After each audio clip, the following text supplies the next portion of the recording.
你好，老师。你好อ่ะน้องห่างกันเข้ามาบอกแมนอ๋อก็มาน้องเสียมา2-3 มื้อมาเลยบ่บ่แม่นหนูมีน้องน้องหมอเด้อ๋อน้องโมอ๋อแม่นโอเคน้องหมออาจารย์ลืมเนาะบ่เป็นหยัง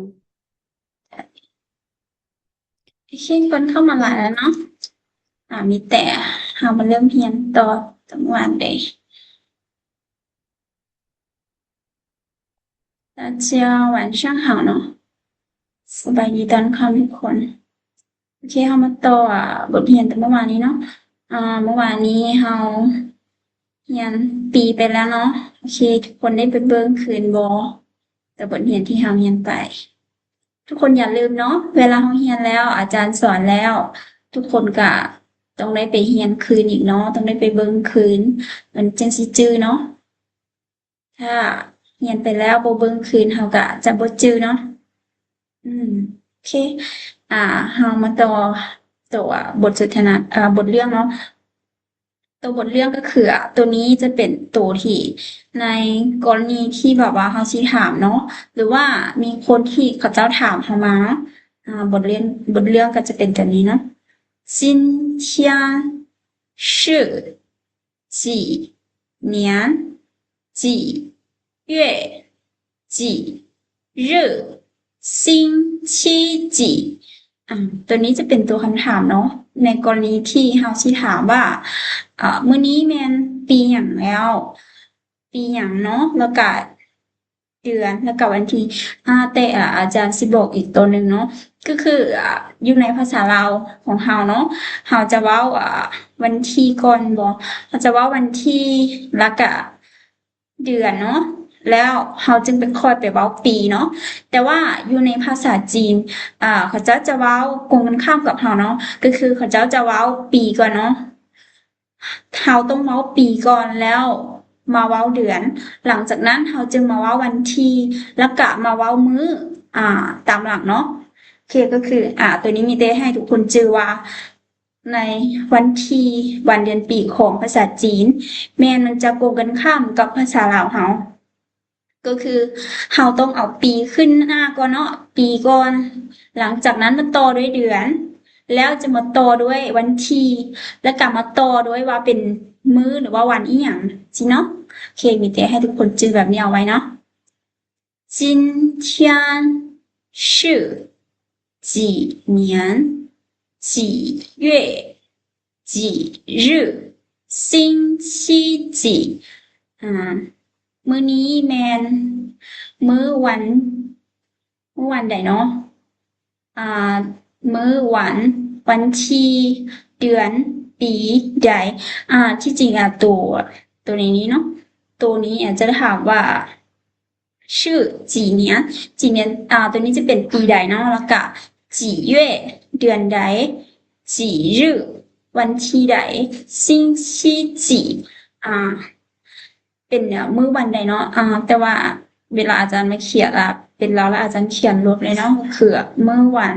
วันที่เดือนปีใดอ่าปีหยังเนาะหรือว่าใดก็ได้เนาะโอเค今天是几年几月几日星期几今天ตัวนี้แปลว่ามื้อนี้เนาะชื่อตัวนี้แปลว่าแมนจีจีตัวนี้แมนจักหรือว่าเท่าใดเนาะเหนียนเหนียนตัวนี้แมนปีเนาะโอเคจีเท่าใดหรือว่าจักเย่ตัวนี้แมนเดือนเนาะจีจักหรือเท่าใดรื่อตัวนี้แมันมื้อเนาะ星期แม่นเป็นวันเนาะหรือว่ามื้อก็ได้几ใดหรือว่าเท่าใดโอเค今天是几年几月几日星期几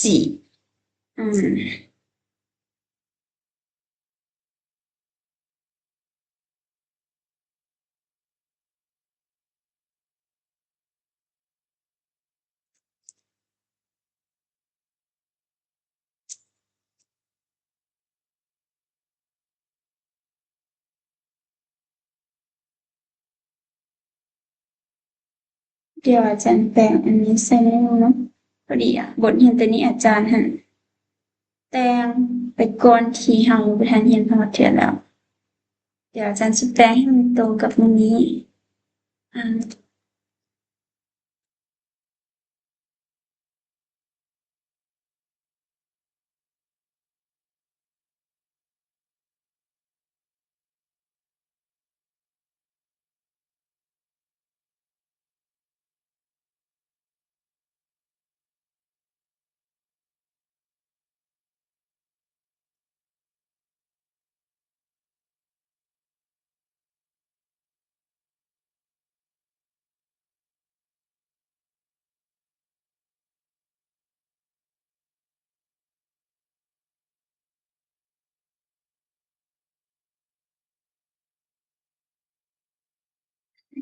โอเคเป็นหยังเนาะ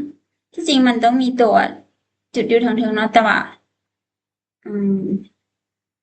อยู่ในนี้มันใส่บ่ได้เบิ่งแบบนี้ไปก่อนก็ได้เนาะโอเค今天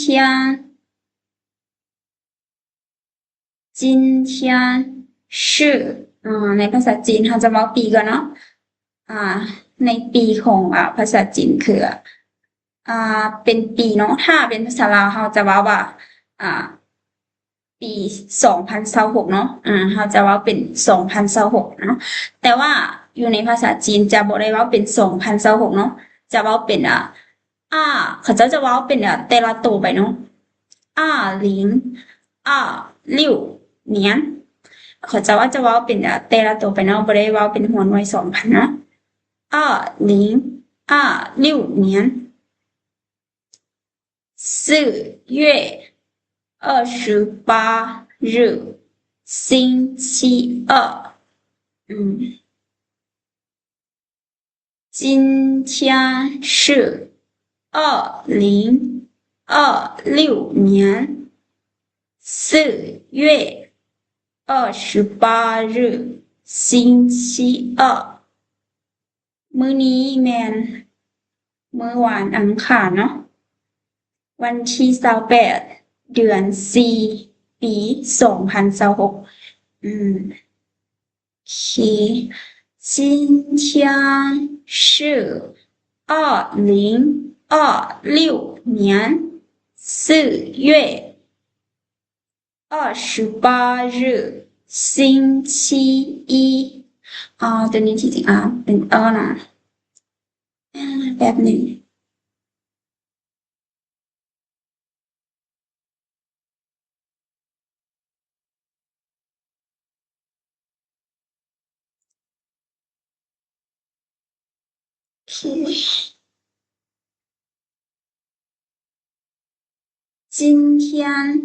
今天จะแปลว่ามื้อนี้เนาะชื่อแปลว่าแม่น2026年2026ปี2026เนาะเนีย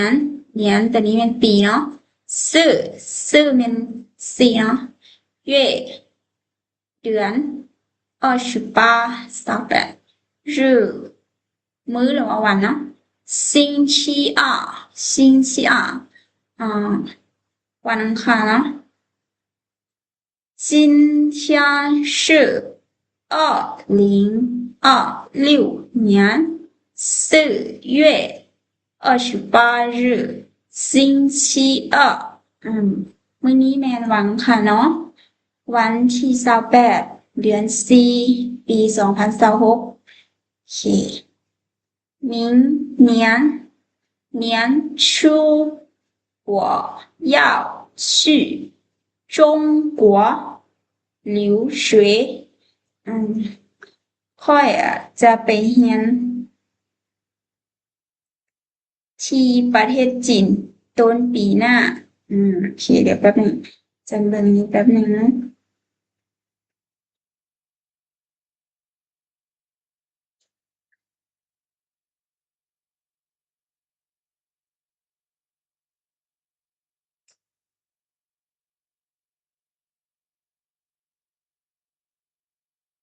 明年初我要去中国留学โอเคอันนี้อาจารย์บอกเลย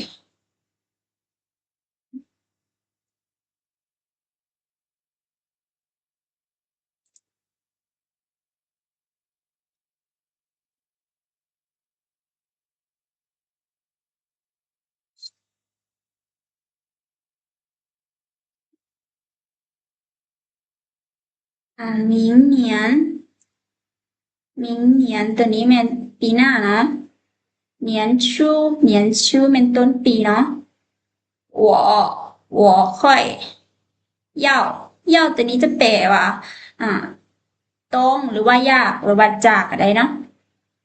ชื่อตัวนี้แปลว่าไปจงกัวตัวนี้แปลว่าประเทศจีนเนาะ留学ตัวนี้แปลว่าไปเรียนต่ออยู่ต่างประเทศเนาะหรือว่าเราไปศึกษาต่ออยู่ต่างประเทศที่บ่แม่นประเทศของตัวเองเนาะเขาจะใช้เป็น留学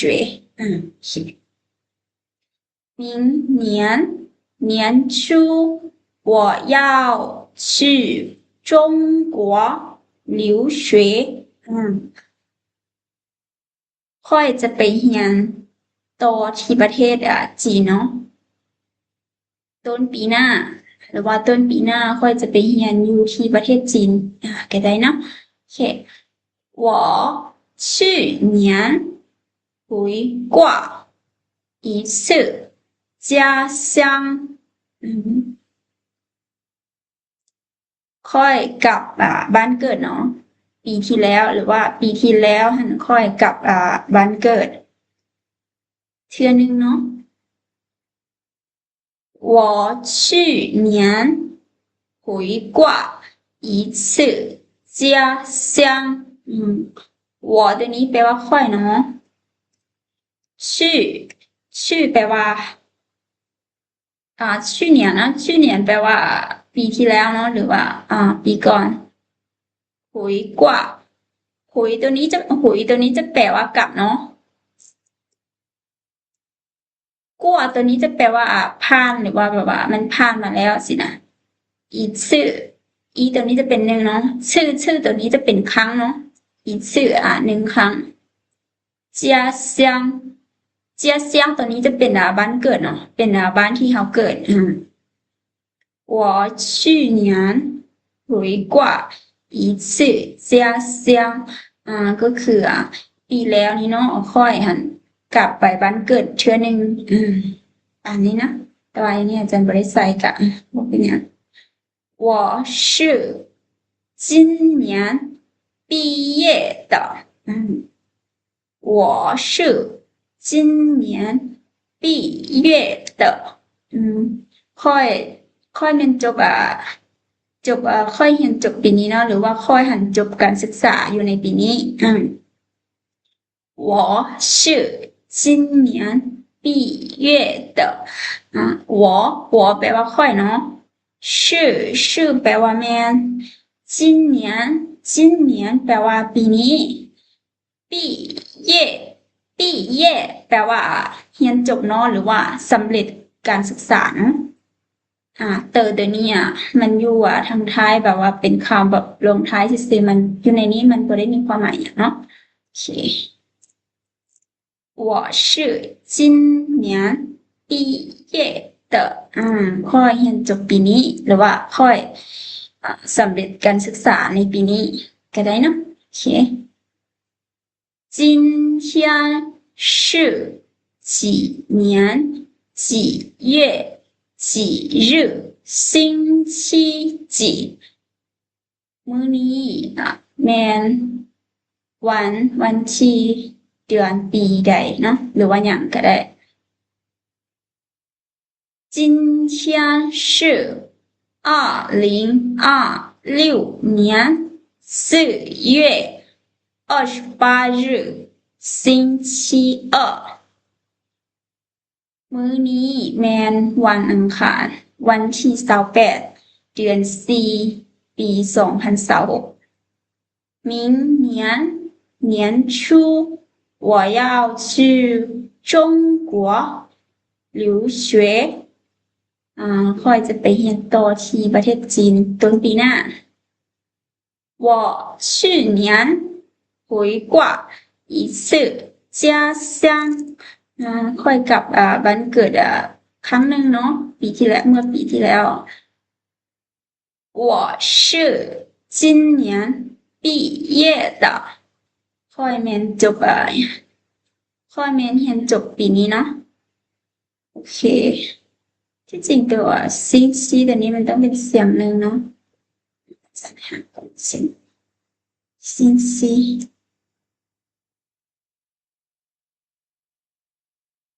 ซิงซี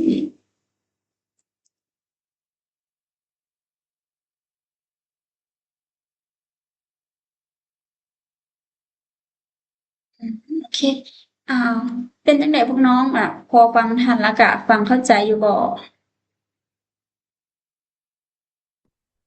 โดยเข้าใจโอเคมีน้องคนใดที่อยากลองมาอ่านเบิ่งบ่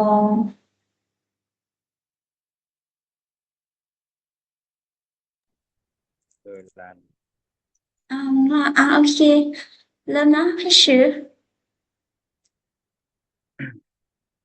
今天是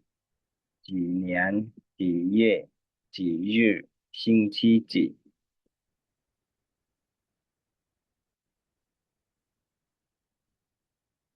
今天呢今天是2026年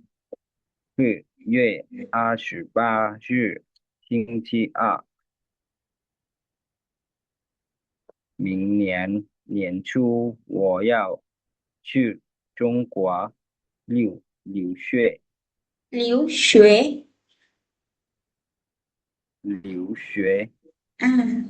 知道呢我去年回过一次家乡我是今年毕业的เก่งหลายน้องล่ะ非常好เนาะต่อไปยังมีน้องคนใดที่อยากลองมาอ่านอีกบ่ให้เอามาให้เขียนมาน้องอาจารย์โอเคน้องหมอเนาะแม่นแค่เริ่มเลยเนาะให้ชื่อ今天是几年几月几日星期几今天是2026年4月28日星期二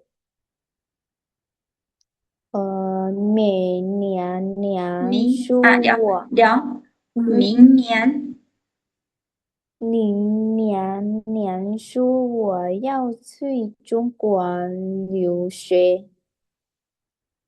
我去年回过一次家乡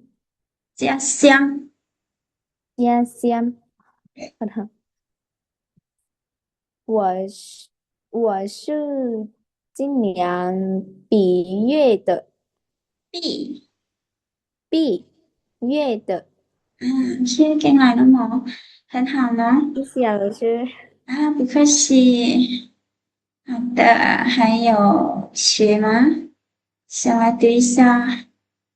ยังมีน้องคนใดบ่ที่อยากลองมาอ่านเนาะ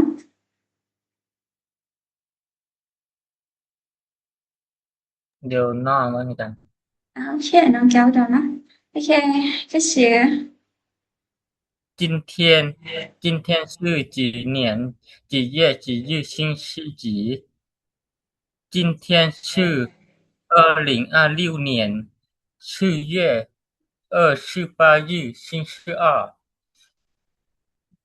明年年初我要去中国留学我去年回国是意思这想我是今年毕业的对非常好เนาะเก่งหลายน้องแก้วดอน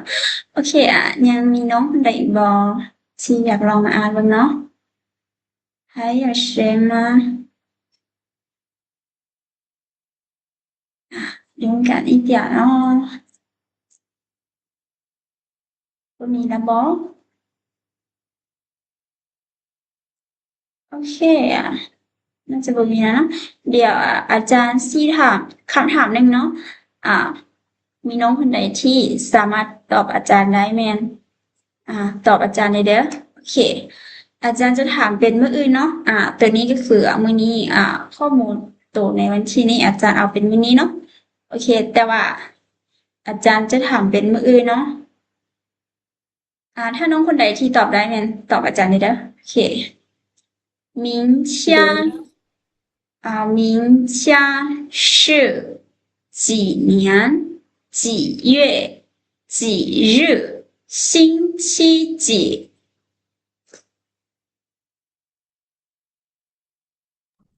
หลานอาจารย์好的每天是บ่แม่นปียังคือเก่าเนาะปีกับเดือนยังคือเก่าแม่นเรียนเป็นน้องเนาะ明天是2026年4月29日星期三好的非常好น้องหมอเก่งหลายเนาะโอเค很好ได้不客气โอเคเฮาไปต่อไปเนาะโอเคเฮามาเบิ่งเฮามาเข้าสู่ภาคที่5ของเฮาเนาะเฮามาเบิ่งสภาพอากาศคำศัพท์เกี่ยวกับแต่ทีนึงเฮามาเบิ่งคำศัพท์เกี่ยวกับในโลกเนาะโอเคมันอาจจะมีหลายกว่านี้เนาะแต่ว่าโอเครู้เป็นหยังอาจารย์เอามาได้ตัวง่ายๆกันเนาะเพราะว่าถ้าพวกน้องเรียนสูงไปอาจจะมีหลายกว่านี้โอเค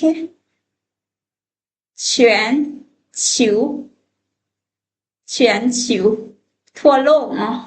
หรือว่าระดับโลก全球คำว่า全ตัวนี้ถ้าเป็น全ซื่อๆหั่นมันจะ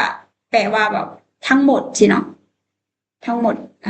ชิวตัวนี้จะเป็นแบบว่าถ้าเป็นชิวซื่อๆมันจะเป็นคล้ายๆแบบว่ามักบานสินะ全球ทั่วโลกหรือว่าระดับโลก地球จะแปลว่าหน่วยโลกเนาะ星星จะแปลว่าดวงดาวเนาะหรือว่าดาว月亮ดวงเดือนเนาะ月亮太阳ดวงอาทิตย์หรือว่าดวงตะวันเนาะ天空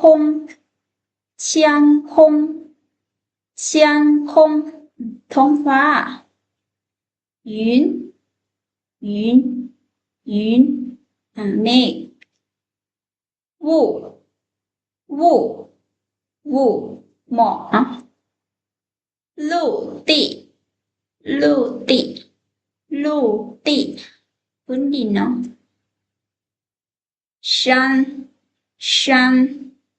山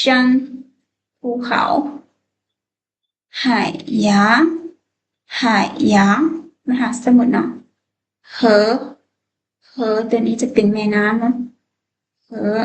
河แม่น้ำ水สวยตัวนี้จะเป็นน้ำเนาะแบบว่าน้ำละลาแบบว่าน้ำไม่อย่างก็ได้เนาะที่เป็นน้ำแต่ว่ามันจะบ่ได้หมายถึงในน้ำเนาะมันจะเป็นแบบน้ำสินะคือแบบน้ำเขากินน้ำเขาใส่อหย่างสิค่ะก็เอิ้นเป็นสวยเนาะสวยเฟิงเฟิงตัวนี้จะเป็นลมเนาะลมเฟิงเฟิงหัวหัวหัวจะเป็นไฟเนาะ日出日出日出หรือว่าฮัสซิเวาอีกคำหนึ่งคือ太阳升起太阳升起อ่า太阳升起จะเป็นตะเวนขึ้นเนาะ朝阳朝阳朝阳朝阳ตัวนี้ก็หมายถึงช่วงเช้าๆที่แบบว่าตอนตะเวนเริ่มขึ้นคือกันเนาะ日落日落日落ชื่อรั่วตัวนี้จะเป็นตะเวนตกดินเนาะตะเวนตกซีหยางซีหยางซีหยางซีหยางจะเป็นตะเวนตกกันเนาะเป็นช่วงที่แบบตะเวนตกดินแล้วแต่ว่ามันยังมีแสงแบบมันยังมีแสงแจ้งอยู่แสงอาทิตย์แบบว่าท้องฟ้าเป็นแบบสีเหลืองประมาณนี้เนาะ海滩海滩海滩จะเป็นหาดทรายเนาะหาดทรายหาดทรายตัวนี้จะเป็นหาดทรายที่แบบว่าอยู่แคมป์แคมป์ทะเลอย่างประมาณนี้เนาะหาดทรายโอเค全球ทั่วโลกระดับโลก地球หน่วยโลก星星ดวงดาว月亮ดวงเดือน太阳ดวงอาทิตย์天空ท้องฟ้า云เมฆ雾หมอก陆地พื้นดิน山ภูเขา海洋มหาสมุทร河แม่น้ำ水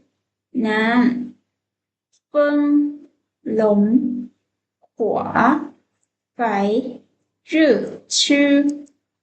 太阳升起ตะเวนขึ้น朝阳ตะเวนขึ้น日落ตะเวนตก夕阳ตะเวนตกกันนะ海滩หาดทราย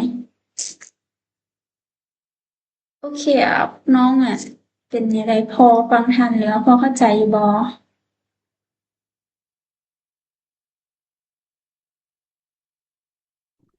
อาจารย์